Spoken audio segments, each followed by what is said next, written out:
Welcome to this explainer. Today, we're taking a pretty fascinating journey, right back to the very foundations of how we learn to interact with and describe our environment. We're going to explore what you might call the concentric circles of early education. We'll look at exactly how learning starts from the self and then systematically expands outward into the broader world. Let's just dive right in. Do you actually remember how you first learned to describe the world around you? Really think about it. I want you to step back into the shoes of a young learner for a moment. Think about discovering the absolute magic and, honestly, the underlying mechanics of language for the very first time.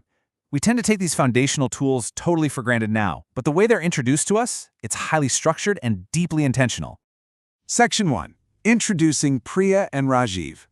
What's really interesting here is how early education takes these complex concepts and grounds them in familiar, everyday domestic settings. For instance, here's Priya. She's 6 years old, and she lives with her parents in Mayur Nagar. By starting with a child and her immediate family right outside their home, the learning material provides a safe, highly relatable anchor point before it ever asks the child to venture out into more abstract ideas. And watch how this builds. Meet Rajiv. He's welcoming us to his home, but notice how the source material expands the concept of the immediate world here. It's not just parents anymore.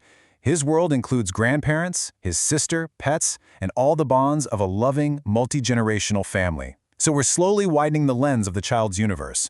Section 2. Naming the world around us. So the crucial point here is establishing a system, and that starts with naming words, nouns.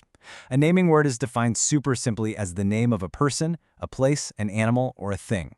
This grammatical rule takes the vibrant, sometimes chaotic world a child sees and basically categorizes it into a highly structured, manageable system. And this brilliantly illustrates how that categorization actually works in practice. We have people, like a grandfather or teacher, places, like the park or school, animals, like a dog or a zebra, and things, like a sharpener or a lunchbox. This framework perfectly organizes the child's environment in a way that is totally logical and systematic. It literally gives them the exact buckets they need to sort their daily experiences. Section 3. The colors of nature. Notice the visual contrast here. We've got a splendid peacock, which, by the way, happens to be Priya's favorite bird. This is especially fitting since Mayur actually translates to peacock. And right alongside it, we have a foundational color wheel. The material connects the sheer, breathtaking beauty of nature with the fundamental descriptive tools, like red, blue, green, and yellow, that are needed to actually articulate what makes the bird so visually stunning in the first place. But it goes way beyond just visual description. Priya believes feathers belong to Mother Nature. This introduces a completely new, valuable perspective directly from the textbook. It shows us how early education doesn't just stop at factual observation. No, it seamlessly blends those facts with empathy and a real appreciation for the environment. In fact, the source material poses this exact prompt to young learners. What is Mother Nature? Why do you think Priya says that peacocks belong to Mother Nature? I absolutely love this because it encourages active engagement. It's essentially asking a 6-year-old to exercise foundational reflection and critical thinking. And it culminates in this powerful quote from the text, "But we must never harm peacocks for their feathers." This core lesson of respect and conservation is woven directly into standard reading comprehension exercises. So they aren't just learning to read. They're learning how to actually care for the world they're naming. Section 4. Describing words and family.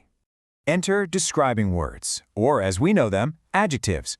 These are words that tell us more about naming words, giving us a sense of size, shape, or color. If nouns are the pencil sketch of the world, adjectives are the paint. They bring those foundational naming words to life and make communication infinitely more vivid. And this perfectly illustrates describing words in action using Rajiv's familiar environment. We aren't just looking at generic trees and dogs anymore. We see tall trees contrasting with short trees. We meet Rajiv's small dog Buzo, who has a brown coat, and we contrast him with the big spotted dog in the neighborhood, Sheru. The concepts are immediately applied to a totally relatable visual space. Section 5. Phonics and building words. Now, what's really interesting here is how the workbook breaks down word construction into these interactive games. We see the concept of nesting words, taking a big word like rainbow and hunting for smaller words hidden inside like rain, bow, and bin. Then it introduces consonant blends, the F, ref, and friend, the gra in grandpa, and the trin tree. It explicitly teaches that these blends are spoken together without a vowel sound in between. It basically takes the daunting task of spelling and turns it into an interactive puzzle. Section 6. Putting it all together. The source material brings all these lessons together with this really lovely activity, making a thank you card for loved ones. You fold the sheet, draw a picture, color it, using those colors of nature we learned, and write a thank you note inside, putting all those naming and describing words to work. It's the practical, heartwarming application of all these newly acquired communication skills. It shows a child that language isn't just for passing tests and textbooks, it's for actually connecting with the people they love. Which brings us to our final thought. When was the last time you consciously thought about the building blocks you use to describe your own world? Seriously, we use these complex, foundational tools of language so effortlessly every single day. But as we've seen through Priya and Rajiv, the structured journey of learning to name, describe, and appreciate our universe is nothing short of a masterpiece. Thank you so much for joining me on this explainer. Keep learning and keep noticing those building blocks around you.